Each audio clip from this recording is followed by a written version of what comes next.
Hi, Scott Grove here, and I want to talk about seaming and taping veneer together. So a lot of people will use masking tape. That's okay for certain applications, but the problem is it has more thickness than regular veneer tape. In addition, it can be a real pain in the ass to take off when it comes out of the press. So I don't like to use masking tape at all. Sometimes I'll use it for temporary holding things together, but usually I just stick with non-perfed or veneer tape that doesn't have any holes in it. I like the white, 34 gram. And the key to that is using an iron. And the reason being is if I'm using veneer tape, this is a moisture activated glue. So I have a veneer tape dispenser, a little brush here, adds water to it. If I put the tape on, what's gonna happen is it's gonna swell the wood grain and make your seam look really tight if you flip it over. And that looks great until the moisture dries and the wood separates. Some people will say, well, the tape shrinks as it dries. Well, that's true, but the tape doesn't shrink as much as the wood expands, if that makes any sense. So the key here is to put this on.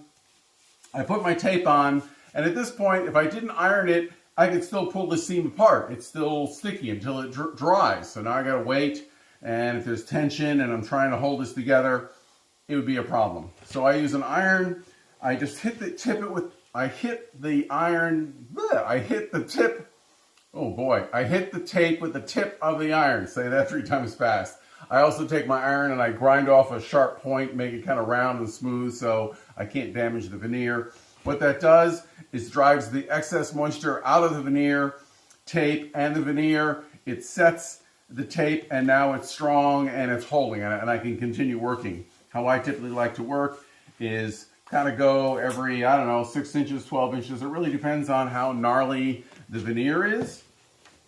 And work my way down just using little bits of tape, sort of holding the veneer together.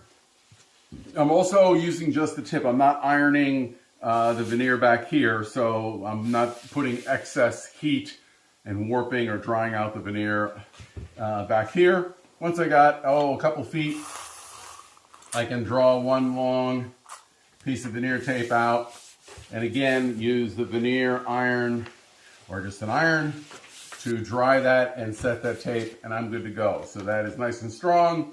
And yeah, so that's how I put my veneer tape on.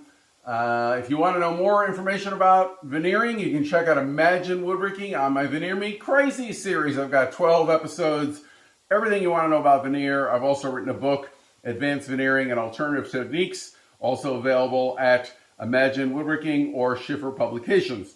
So, happy veneering. Please share, subscribe, email me with any questions you got, and happy veneering.